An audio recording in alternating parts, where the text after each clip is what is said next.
charming. Spider-Man's! Yeah. Yeah. It does look like a cool movie. It looked like a Marvel movie. Zendaya's great. Yeah. What's his name? Is Tom Holland's great. Benedict Cumberbatch was really sporting a wig in one of the scenes. Okay, can we just talk this entire time about his wig? It was crazy. Because some scenes he didn't have it. Because here's the here's the thing.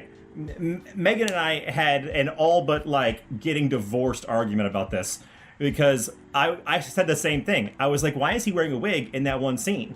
And she was like, he's always been wearing a wig as Doctor Strange. And I'm like, no, that's not true. And she was like, yes, of course it is. And I was like, what? Wait. And I started pulling up pictures from like Doctor Strange 1, from, all the films. And I'll be goddamned if he has been wearing a fucking wig this entire time. Like, if you look closely at like set pictures and everything, it's a wig. It's always a wig. And the thing is what's always been fucking crazy to me is that in like Sherlock and in like other things that I've seen that dude in, he has a natural head of hair. Like he is not a bald man, and it looks like he can grow a beard like I can grow a beard. Like it looks like he has like stubble, right?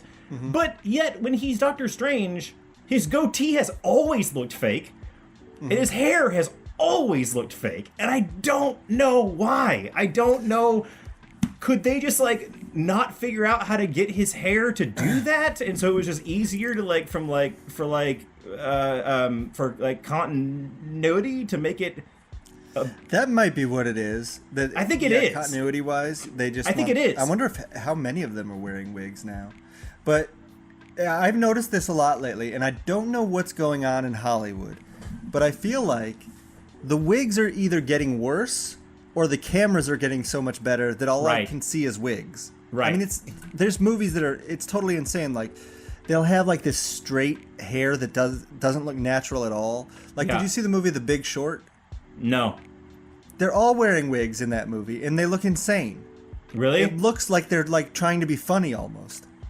Well, like, I know that Marvel does like CGI like everything. Like you've seen that picture of Sam Jackson as Fury sitting in that chair, and even his gun is like CG'd and stuff. Right. And they're like, man, you couldn't have gotten dude like a prop gun. You don't have prop guns anymore. That's crazy. Right. So I think it must be like cheaper in the long run, and also I bet. If I had to really like pin it down, is that these actors are pinned into these contracts, right? And like they, I'm sure when Benedict Cumberbatch, signed on to play Strange, it wasn't just for one film; it was for like 8 or some kind of crazy shit, right? And so for him, it makes sense to just start with a wig in film 1, so that he can grow his hair long and short, or shave, or do whatever the fuck he wants to do for other roles. And so they can always just slide him in and like make him look like Strange on set. But yeah, you're right. Like it's never looked more jarring than it has in the Spider-Man trailer. His hair was so thick in that one scene; it looked like a helmet, and the hairline was so even. It just looks crazy. It's weird. And I was saw thinking some wig glue on it. You know what I was thinking is, for a scene in a like if I was on set, right? I might look at the director and say like, hey, you know how the sanctum is like all frozen over and it's cold and he's got a parka on? How about a hat? How about maybe he has a hat on? That might be a funny joke, right? If he has a hat on? Like, maybe we just solve this problem right now. Here's the other thing. Benedict Cumberbatch also has a giant head. Sometimes I can't look away from it in the Doctor Strange movies. His head is massive in comparison to his body. And the wigs only make it look bigger. Yeah. So they're really accentuating his giant actor head.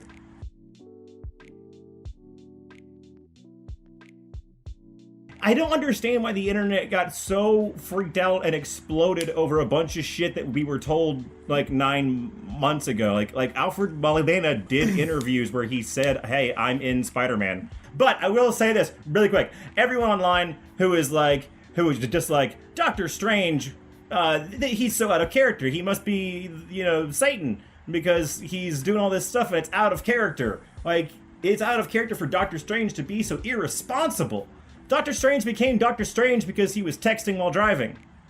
This is a guy whose whole fucking thing is that he's not good at being responsible.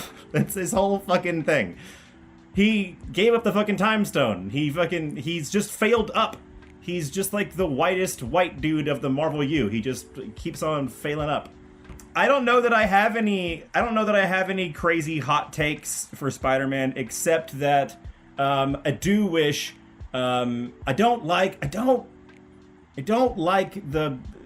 It's a trend that is across the entire Marvel franchise, which is fine, and I understand why they do it. But I do not like the push a button and my costume comes on, like, thing for Peter.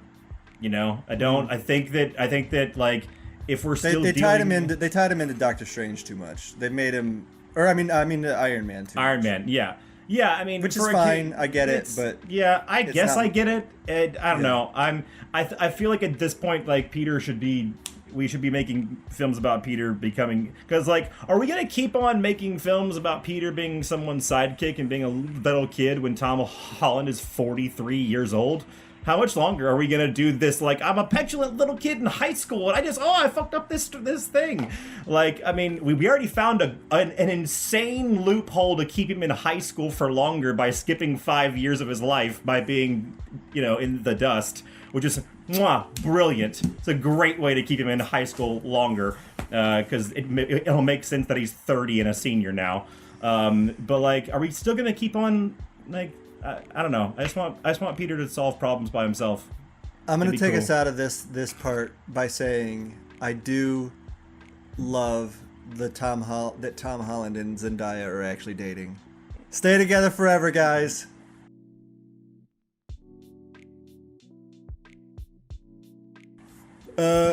They kept the same tone from the first one that I didn't love, but the first one, part of the problem with the tone was that I felt like it was inconsistent. It went between like this sort of jokey, Deadpool-y thing and the other way where it was like completely serious and they didn't seem to know what it was. I think that they've just leaned into the silliness of it, but also, with the horror elements, so it could be good.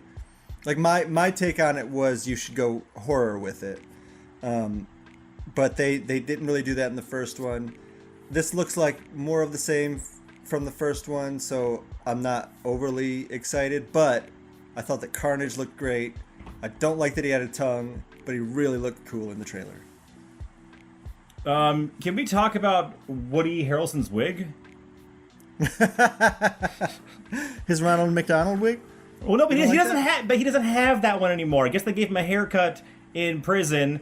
And then, like, when I saw him in prison again in the new trailer, I was like, okay, all right, I don't hate that. I don't hate that Woody Harrelson wig. But then when he gets out, he has this, like, mid-90s, like, skateboarder, like, it's all scooped down affair that I don't know I'm just like, is happening. That. I don't know. I don't know what's happening there. I don't know, man.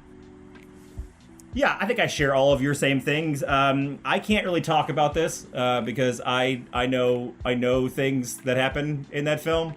I will say that I think people were fans of the first one are really going to enjoy it. I think fans of Carnage are going to dig the fuck out of it. And if you liked the first one, I think you're going to really like the second one. I'm excited, to see how they potentially expand upon the mythology of the character, possibly expand so much that they go outside into space and into the abyss. That's not a clue. I don't know anything in regards to Null. It's time though. Bring Null in. Yeah, but it's time. Yeah, right. Here's the question that I want to know: if in the future, right? If in the future they merge, like if they say that Tom Holland's Spider-Man also exists in the world of Tom Hardy's film franchise, there, right? I want to know: did Eddie or the symbiote get snapped? Because chances are it was either or, right? If it's 50%, in the snap, did they get turned to dust? Right. Right? Because we kind of have to, because that opens up a whole new door of things, right? So that's what I would do. I would also introduce that Eddie had a child named Dylan. Dylan? That Anne was keeping from him, and the child got snapped. And then it's 5 years later, and he comes back, and he's, about 12 or 13 years old, and now he lives with Eddie. And that's what I would do. Yeah, and then the next scene is a Marvel executive writing us a check.